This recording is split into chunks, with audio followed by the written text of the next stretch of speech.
ഒരിക്കൽ ഒരു കർഷകൻ തൻ്റെ വയൽ ഉഴുതുകൊണ്ടിരിക്കുമ്പോൾ തൻ്റെ കലപ്പ എന്തിലോ മുട്ടി ശബ്ദം കേട്ടു. അയാൾ അവിടെ കുഴിച്ചു നോക്കിയപ്പോൾ ഒരു ചെമ്പുകുടം ലഭിച്ചു. അത് നിറയെ സ്വർണവും രത്നങ്ങളുമായിരുന്നു. കൃഷിക്കാരന് സന്തോഷമായി. എങ്കിലും അത് സ്വയം ഉപയോഗിക്കുവാൻ അയാൾക്ക് മനസ്സില്ലായിരുന്നു. അയാൾ അതിൻ്റെ ഉടമസ്ഥനെ കണ്ടെത്താൻ ശ്രമിച്ചെങ്കിലും ആരെയും കണ്ടെത്തിയില്ല. അതിനാൽ അയാൾ അത് ഗ്രാമമുഖ്യനെ ഏൽപ്പിച്ചു. ഗ്രാമമുഖ്യൻ ഗ്രാമീണരെയൊക്കെയും വിളിച്ചുകൂട്ടി ഉടമസ്ഥനെ അന്വേഷിച്ചെങ്കിലും ഉടമസ്ഥനെ കണ്ടെത്തിയില്ല.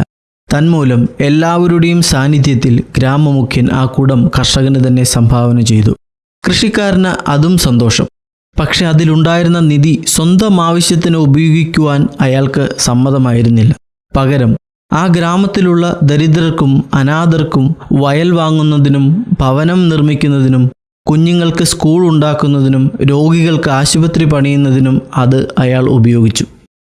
ഒറ്റ മനുഷ്യൻ്റെ നിസ്വാർത്ഥതയും വിശ്വസ്തതയും ആ ഗ്രാമത്തെ മുഴുവൻ രൂപാന്തരപ്പെടുത്തിയത് കണ്ട് പലരും അയാളോട് സഹകരിച്ച് പ്രവർത്തിക്കാൻ സന്നദ്ധരായി.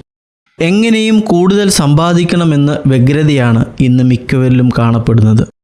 അധ്വാനത്തിലൂടെയാവണം യഥാർത്ഥ നേട്ടം കൈവരിക്കേണ്ടത്.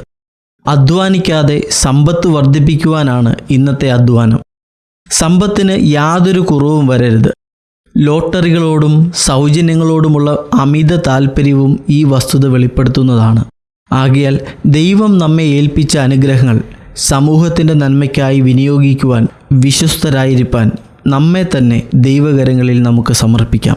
എന്നാൽ യജമാനൻ തൻ്റെ വീട്ടുകാർക്ക് തൽസമയത്ത് ഭക്ഷണം കൊടുക്കേണ്ടതിന് അവരുടെ മേലാക്കി വെച്ച വിശ്വസ്തനും ബുദ്ധിമാനുമായ ദാസൻ ആർ എന്ന് ദൈവവചനത്തിൽ പ്രതിപാദിക്കുന്നു.